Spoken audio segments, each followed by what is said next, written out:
안녕하세요. 이해 쉬운 K주식 분석입니다. 2025년 6월 3일, 오늘은 네온테크, 종목 코드 306620에 대해 살펴보겠습니다. 네, 반갑습니다. 오늘 네온테크 관련해서 최신 이슈들 그리고 좀 핵심 정보들을 잘 정리해서요. 투자자 여러분께서 합리적인 판단 기준을 세우시는데 조금이나마 도움을 드리고자 합니다. 법적 고지 및 투자 주의사항. 본 콘텐츠는 초기 화면에 명시된 날짜 기준 데이터로 제작자 포트폴리오의 5% 미만 종목을 다룹니다. 콘텐츠에 오류가 포함됐을 가능성과 검증되지 않은 평가 방법론을 사용했음을 안내하며 어떠한 경우에도 투자 권유가 아님을 명시합니다. 투자는 원금 손실 가능성이 있고 투자에 대한 모든 책임은 투자자 본인에게 있습니다. 항상 유의하시기 바랍니다. 그럼 먼저 네온테크가 어떤 회사인지 기본적인 내용부터 좀 알아볼까요? 2000년에 설립됐고 절단 장비 전문 기업이네요. 네, 그렇죠. 2018년에 그 스펙 합병 통해서 코스닥에 상장을 했고요. 아, 스펙 상장이었군요. 경영진 특히 그 황성일 대표회사 같은 경우는 반도체 장비 분야에서 20년 이상 경력을 가지신 분들이 중심이고요.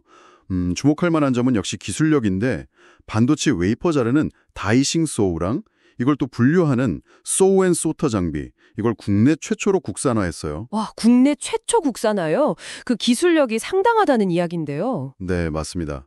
그게 이제 최근에 다시 좀 부각이 되고 있는 거죠. 맞아요. 올해 2월에 삼성이 그 유리기판 사업 진출한다고 발표하면서 네온테크가 관련주로 막 떠올랐잖아요. 네, 그랬죠.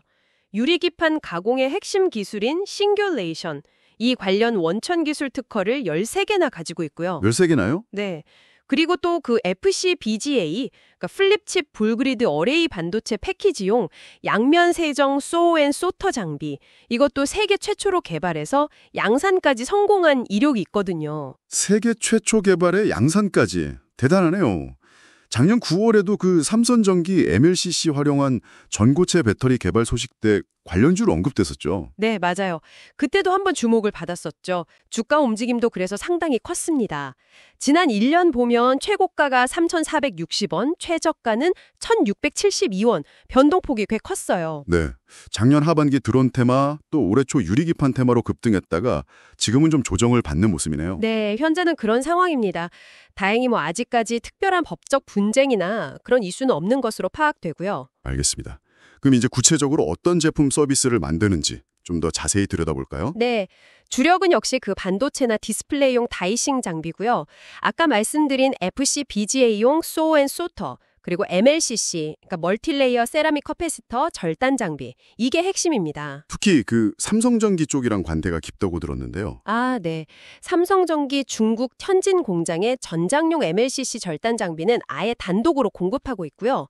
삼성전기 내에서 IT 기기용 MLCC 절단 장비 시장만 보면 점유율이 한 70% 정도 됩니다. 70%요? 와, 거의 독점 수준이네요. 그렇죠. 상당한 비중이죠. 기존 사업 말고 새로운 성장 동력도 찾고 있다면서요. 네, 맞습니다. 두 가지 있는데요. 산업용 드론하고 푸드테크 로봇 사업이에요. 드론 쪽은 엔드론이라는 자체 플랫폼으로 이미 국내 감시 정찰 드론 납품한 실적이 좀 있고요. 아, 군합 실적이 있군요. 네. 그리고 푸드테크 쪽은 자동 튀김 로봇 보글봇이라고 있습니다. 이걸 개발해서 롯데리아 일부 매장에 이미 도입을 했고 올해 안에 좀 더 확대할 계획이라고 합니다. 롯데리아에도 들어갔군요. 정리해보면 반도체 후공정 핵심 장비 공급사고 고객사로는 삼성전기, 대덕전자, 대패스, 심텍, 코리아 서키트 이런 회사들이 있네요. 네, 그래서 네온테크는 보통 반도체 장비주로 분류되면서 동시에 드론 관련주, 푸드테크 관련주, 그리고 최근에는 또 유리기판 관련주로도 묶이고 있습니다. 테마가 정말 다양하죠. 네, 정말 여러 분야에 걸쳐 있네요. 그럼 이렇게 다양한 사업을 하는데 시장에서의 경쟁력은 어느 정도 수준일까요? 일단 국내 반도체 절단 장비, 특히 MLCC 절단 쪽에서는 상당히 강자입니다. 아까 말씀드린 삼성전기 내 점유율 70%가 그걸 보여주죠. 나머지 30%는 어딘가요? 거기는 비상장사인 피토라는 회사가 차지하고 있고요. 드론 분야에서도 기술력은 인정받고 있습니다. 보통 산업용 드론 사업 입찰할 때 기술 점수 평가를 하는데 거기서 10개의 경쟁사 중에서 항상 상위권 1위에서 3위 수준은 유지하고 있다고 알려져 있습니다. 결국 20년 넘게 쌓아온 그 절단 기술 노하우랑 고객 맞춤형 솔루션 제공 능력, 이게 핵심 경쟁력이군요. 그렇죠. 그리고 아까 말씀드린 세계 최초 개발한 FC BGA용 양면 세정 소앤소토라든가 또 유리기판 싱글레이션 기술 13개 보유 이런 것들이 확실한 차별화 포인트고요. 드론 쪽도 그냥 만드는 게 아니라면서요? 네. 드론 사업 같은 경우는 자체 비행 제어 시스템, 그러니까 FCS죠. Flight Control System.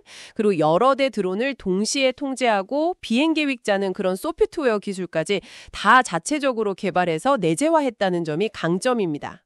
기술 내재화, 중요하죠. 알겠습니다. 기술력은 알겠는데 그럼 실제 사업 파트너들, 그러니까 사업 관계는 어떻게 되나요?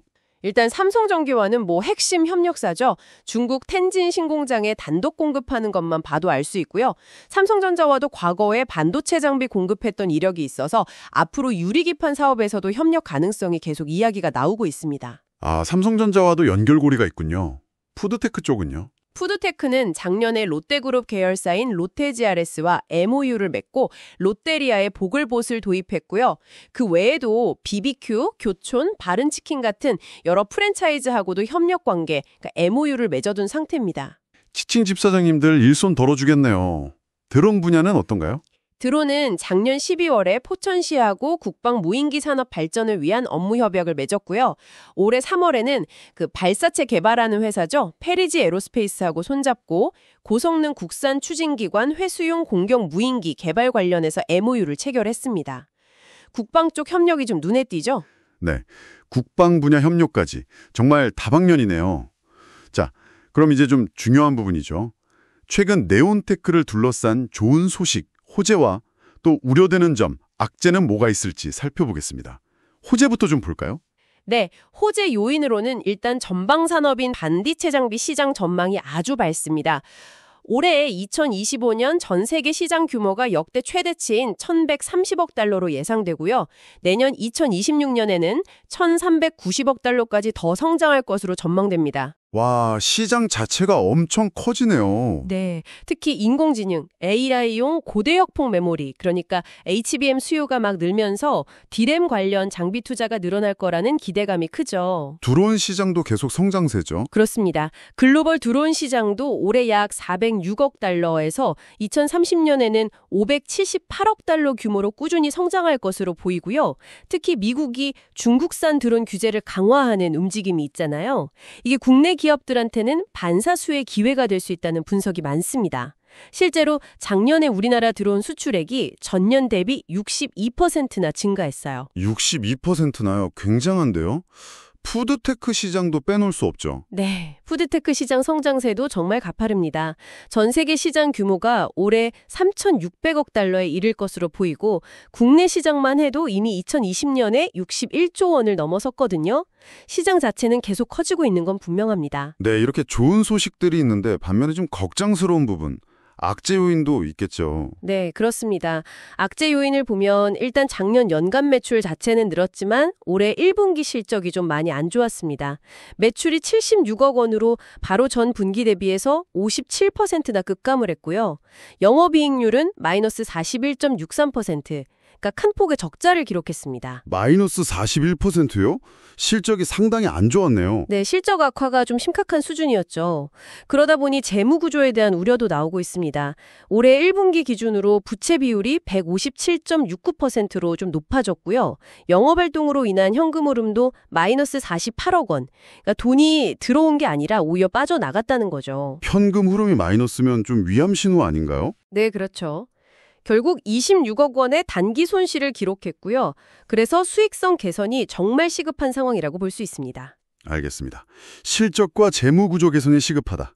자, 그럼 마지막으로 개별 기업 상황 외에 좀 더 넓은 시장 환경, 거시적인 환경은 네온테크에게 어떤 영향을 줄까요? 거시적으로 보면 긍정적인 요인들이 좀 더 많아 보입니다. 일단 전 세계적으로 인공지능, AI나 데이터 센터 투자가 계속 확대되고 있고요. 올해 글로벌 IT 지출도 작년보다 거의 10% 가까이, 9.8% 증가할 것으로 예상되거든요. IT 지출 증가는 결국 관련 반도체나 장비 수요 증가로 이어지겠네요? 네, 맞습니다. 그리고 또 미중 무역 갈등이나 반도체 공급망 재편 같은 지정학적 리스크가 있잖아요. 이게 어떻게 보면 국산화 수요를 증가시키는 요인이 될 수도 있습니다. 아, 위기가 오히려 기회가 될 수도 있다. 그렇죠. 특히 반도체 장비나 드론 분야에서 그런 경향이 나타날 수 있고요. 미국의 중국산 드론 규제 강화는 아까 말씀드렸듯이 한국 드론 업체들에게는 직접적인 기회가 될 수 있습니다. 네온테크처럼 기술 경쟁력을 갖춘 기업에게는 전반적으로 유리한 환경이 조성될 수 있다고 봅니다. 그렇군요. 반도체 장비, 드론, 푸드테크, 이 다각화된 사업 포트폴리오가 이런 글로벌 트렌드 속에서 긍정적인 영향을 받을 가능성이 있다. 특히 국산화 수요 증가가 유리하게 작용할 수 있겠군요. 네, 그렇게 해석해 볼 수 있겠습니다. 네, 오늘은 이렇게 네온테크의 기본적인 현황부터 시작해서 제품, 경쟁력, 사업관계, 호재와 악재, 그리고 시장 환경까지 폭넓게 살펴봤습니다. 다음 시간에는요, 재무 생태 좀 더 자세히 보고 기술적 지표 분석 같은 좀 더 심층적인 내용을 다뤄보도록 하겠습니다. 오늘 제공된 정보가 투자자 여러분의 판단에 유용한 참고 자료가 되기를 바랍니다. 네, 뛰어난 기술력과 다양한 사업 포트폴리오에도 불구하고 최근 실적 악화라는 어려움을 겪고 있는 네온테크인데요. 과연 이 위기를 어떻게 극복하고 기회로 만들어 나갈지 앞으로 좀 관심 있게 지켜봐야 할 것 같습니다. 이해 쉬움 K주식 분석이었습니다. 다음 분석에서 뵙겠습니다. 감사합니다.